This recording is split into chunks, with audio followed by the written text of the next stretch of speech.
자, 이제 2장 보시면은 곡류, 전분, 밀가루라고 해서 이제 본격적으로 들어가요. 그래서 보시면 곡류의 경우에는 종류에 따라서 다르긴 하지만은 맨 바깥쪽을 둘러싸고 있는 것을 우리가 이제 왕겨라고 하잖아요. 그래서 왕겨를 벗겨내 버리고 나서 보게 되면은 안쪽에 이렇게 이제 맨 바깥쪽에 있는 것을 우리가 겨층이라고 해요. 그 다음에 여기 안에 배유라고 하는 거고요. 쌀룬에 해당이 되는 것을 우리가 배아라고 하게 돼요. 그래서 이 겨층에 해당이 되는 것은 다시 보게 되면은 배유하고 가장 맞닿아 있는 층을 우리가 호분층이라고 해요.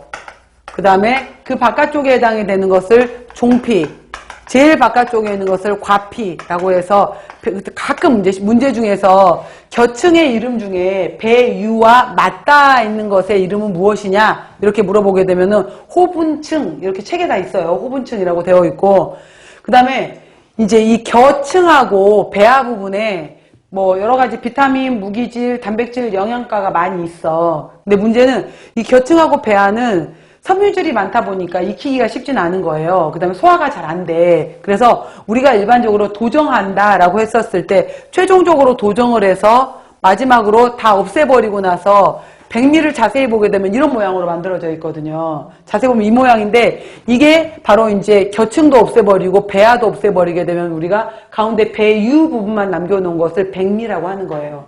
그랬을 때 그러면은 이 겨층에 해당이 되는 것을 대략 5에서 6% 정도가 차지를 하고 배아 부분에 해당이 되는 것을 2에서 3% 정도를 차지를 하게 돼요.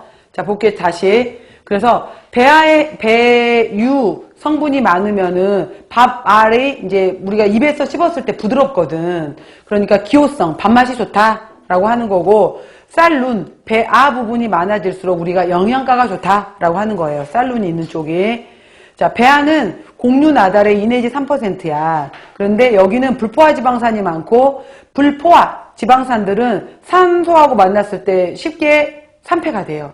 그리고 리파즈에 의해서도 쉽게 산화되기 쉬우므로 시중에 판매되고 있는 대부분은 배아를 제거해요. 그리고 이제 판매 배아 세포는 따로 만들어내기도 한다라고 했고요.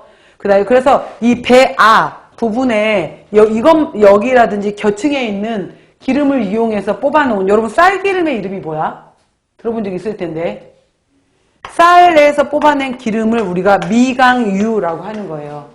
그래서 왜 여러 가지 그러니까 납중독 이런 거 나올 때 나왔던 거 있었잖아. 카드뮴 여러 가지 할 때 그래서 미강유라는 것이 있고요. 쌀기름에 해당이 되는 거. 배유는 곡류 나달의 대부분을 차지한다라고 했고 배유하고 바로 맞닿아 있는 겨층이 호분층. 그 바깥쪽에 종피, 제일 바깥쪽에 과피가 있다라고 했고요. 호분층도 단백질 지방이 있어. 근데 세포벽이 두꺼워서 소화가 잘 안 돼. 그래서 일반적으로 도정했다라고 했고요.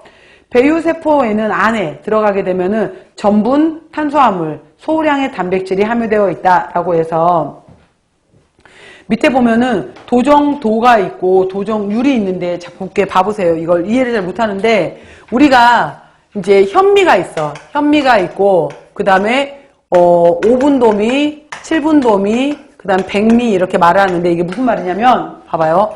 현미는 여기 해당이 되는 전체를 100으로 봤었을 때 이 겨층 이거 그 다음 배아 이걸 다 갖고 있는 것을 현미라 그래요. 겉껍질만 벗긴 거. 왕겨만 벗긴 것을 현미라고 한다면은 그래서 도정도라고 했었을 때 현미는 하나도 안 벗긴 거야.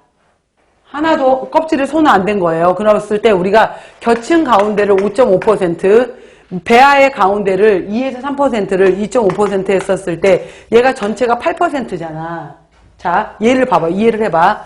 그러면은 5분돔이라는 뜻은 뭐냐면은 벗겨야 될 대상이 없애버려야 될 대상을 겨층하고 배아 부분으로 봤다면은 나는 그것 중에서 50%를 없애버리겠다. 이게 5분돔이야.